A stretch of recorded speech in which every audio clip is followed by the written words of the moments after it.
आज का हमारा टॉपिक है सदिशों के योग का त्रिभुज नियम। ये क्या होता है इसको पहले समझते हैं। तो त्रिभुज नियम में क्या होता है कि इस नियम का उपयोग दो सदिशों के योग के लिए किया जाता है। कितने सदिश के लिए? दो सदिश के लिए। तो मैं आपको पहले दो सदिश बना देता हूँ, ध्यान से देखना। एक रहा आपका सदिश ये, जिसको हम नाम देंगे वेक्टर ए, और एक सदिश करना है, चलो ऐसे कर देते हैं, इसको नाम दे देंगे वेक्टर बी, और इन दोनों को क्या करेंगे? जोड़ेंगे। ठीक है ना भाई। बस नियम को याद रखना कि सदिशों के योग का त्रिभुज नियम ये बोलता है कि इस नियम का उपयोग दो सदिशों के योग के लिए किया जाता है। एक सदिश ए है और एक सदिश आपका बी है। अब अगर मैं इस नियम को देखूं ध्यान से, क्योंकि त्रिभुज नियम बोला है, तो सबसे पहले क्या होगा, यदि दो सदिशों को किसी त्रिभुज के दो संलग्न भुजाओं द्वारा परिमाण और दिशा में एक ही क्रम में प्रदर्शित किया जाए, पहले इतना देख लो क्या लिखा है।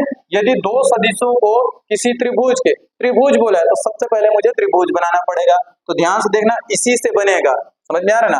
तो एक त्रिभुज मैं ऐसा आपके सामने बना देता हूं, ध्यान से देखना। हाँ, ये रहा,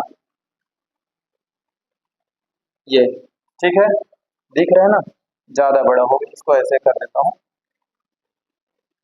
ये इस तरीके से, और ये ऐसा। आप लोग अच्छे से बना लेना, ठीक है ना। ये पहले ये बताओ, इसको नामकरण कर देता हूं मैं, ओ पी क्यू, ठीक है ना। ये आपके सामने में त्रिभुज है, दिख रहा है ना। अब यहाँ पर आपको करना क्या है, अब इसके नियम अनुसार सदिशों के त्रिभुज का नियम ये बोलता है कि दो सदिशों को, ये आपके दो सदिश हैं, किसी त्रिभुज के दो संलग्न भुजाओं द्वारा, अब ये पहले आपको एक चीज समझ में आ जाना चाहिए, यह संलग्न का मतलब क्या है।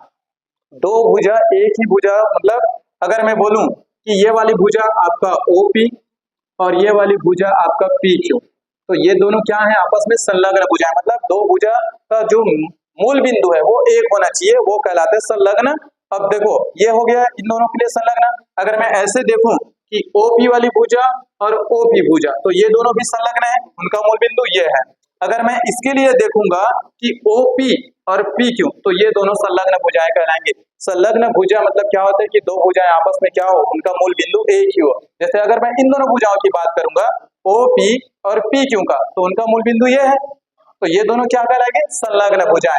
अगर मैं इसकी बात करूं इन दोनों भुजाओं की, यानी कि OQ और OP, तो ये दोनों संलग्न भुजाएं हैं।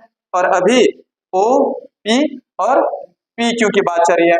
तो यहाँ पर लिखा है कि यदि दो सदिशों को किसी त्रिभुज की दो संलग्न भुजाओं द्वारा, तो मान लेता हूं कि O से P तक कौन है आपका, वेक्टर ए, एक OP भुजा में हमने वेक्टर ए को संलग्न कर दिया, और P से Q भुजा में हम वेक्टर B को संलग्न कर दिए, और उनके परिमाण और दिशा कौन से क्रम में होने चाहिए, एक ही क्रम में प्रदर्शित किया जाए। तो ध्यान से देख लो, एक ही क्रम में है, ये ऐसा जा रहा है और ये ऐसे हो गया। अभी भी इनका क्रम ऐसे ही है।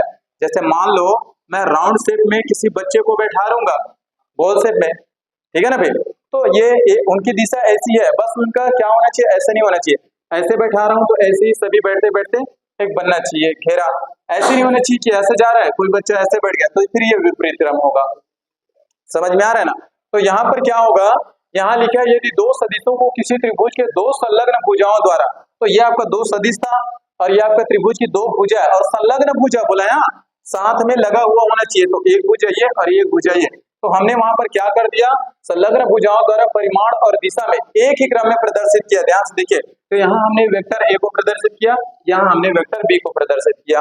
अब अगर मैं इनका परिणामी निकालूं, इनका टोटल परिणामी निकालूं, तो उनका परिणामी सदिश क्या होता है कि परिमाण और दिशा में, इनके परिमाण और दिशा एक ही क्रम में है, तो इनका अगर मैं परिणामी सदिश निकालूं तो उनका परिमाण और दिशा तीसरी भुजा, त्रिभुज की तीसरी भुजा, ठीक है ना भैया, देख लो, परिमाण और दिशा त्रिभुज की तीसरी भुजा द्वारा विपरीत क्रम में प्रदर्शित होगा। अब ध्यान से देखना विपरीत क्रम कैसे होगा, ये जा रहा था ऐसे होगा, तो अगर ऐसे आता तो क्रम सीधा चलता, तो इस बार विपरीत क्रम में प्रदर्शित होगा, तो उसका डायरेक्शन इस तरीके से होगा, और ये विपरीत दिशा, और यही इन दोनों का क्या होगा, परिणामी सदिश होगा, जिसको वेक्टर R से प्रदर्शित करते हैं।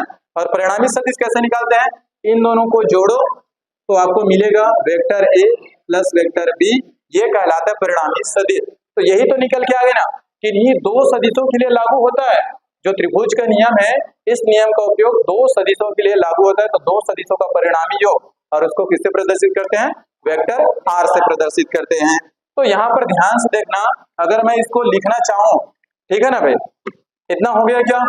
ऊपर का मिटा दूं, इतना देखना। ये चीज समझ में आया कि नहीं आया पहले बताओ।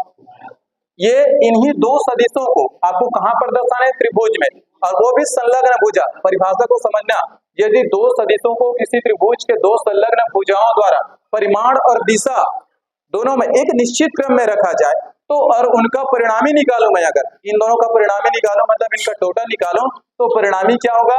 उसकी परिमाण और दिशा, इसकी परिमाण और दिशा, इनकी परिणामी यानी कि इनके परिणामी तीसरी भुजा, त्रिभुज की तीसरी भुजा में विपरीत क्रम में आपको मिलेगा। विपरीत क्रम में क्या होता है? प्रदर्शित होता है। तो ये जा रहा था ऐसे, ये वाला आपका हो गया वेक्टर ए और ये वेक्टर बी इधर, ठीक है ना भाई। तो इनका परिणामी क्या होगा? इनकी विपरीत डायरेक्शन में होगा और परिणामी को वेक्टर आर से प्रदर्शित करते हैं। अगर मैं इनका तीसरी भुजा का परिणामी निकालूं तो इन दोनों को जोड़ो तो आपको तीसरी भुजा का परिणामी निकल जाएगा, वो भी विपरीत दिशा में। समझ में आया? अब इसका थोड़ा डेरिवेशन देख लो, छोटा सा यहाँ पर बता रहा हूं मैं, ध्यान से देखना भाई। तो यहाँ पर क्या दिया हुआ है? माना दो सदिश है ना, माना दो सदिश कौन है? वेक्टर ए व वेक्टर बी है, जो त्रिभुज, यह है ना त्रिभुज आपका ओ पी क्यू के दो भुजाएं या दो भुजाओं, कौन कौन सा? ओपी और पी क्यू, ओपी व पी क्यू में संलग्न है, मतलब वहां पर इसको रखा गया है। संलग्न है या संलग्न भुजाएं हैं, समझ में आया ना? एक साथ लगी हुई वो भुजाएं कहलाती है संलग्न भुजाएं। यहां तक समझ में आया? माना दो सदिश है वेक्टर ए और वेक्टर बी, जो त्रिभुज की, दिख रहा है ना भाई, जो त्रिभुज पी क्यू ओ की, या जो भी लिख दो, ओ पी क्यू के क्या है? दो भुजाओं ओपी और पी क्यू में क्या है? संलग्न है, दिख रहा है ना? यहाँ हमने ए को माना, यहाँ बी को माना। और तीसरी भुजा, तब तीसरी भुजा क्या प्रदर्शित करती है? त्रिभुज की तीसरी भुजा, त्रिभुज की तीसरी भुजा परिणामी सदिश, परिणामी सदिश को विपरीत क्रम में, विपरीत क्रम में प्रदर्शित करता है। दिख रहा है ना? अब इसको लिखेंगे कैसे? अगर मैं ऐसे लिखना चाहूं तो, गणितीय रूप में लिखना चाहूं तो इसको कैसे लिखूंगा? ध्यान से देखना भाई।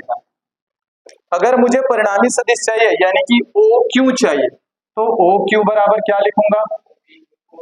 ओ P plus O P Q, यही होगा ना? इनका वैल्यू रखो, ओ क्यू का वैल्यू क्या है? आर, ठीक है। ओ पी का वैल्यू कितना है? ए, और ओ पी क्यू का वैल्यू कितना है? बी। इस तरीके से आपका परिणामी सदिश निकाला जाएगा किसी भी त्रिभुज में। परिणामी सदिश हमेशा विपरीत रहेगा, इस बात को याद रखना, किसी का भी हो। तो उन दोनों के संलग्न भुजाओं को जोड़ो और दो सदिश के लिए निकलेगा त्रिभुज का नियम, और चतुर्भुज का नियम भी निकलता है दो सदिश के लिए, लेकिन बहुभुज का नियम दो से अधिक सदिश के लिए निकाला जाता है। तो ये निकल गया सदिश युक्त त्रिभुज का नियम, ये हो गया आपका।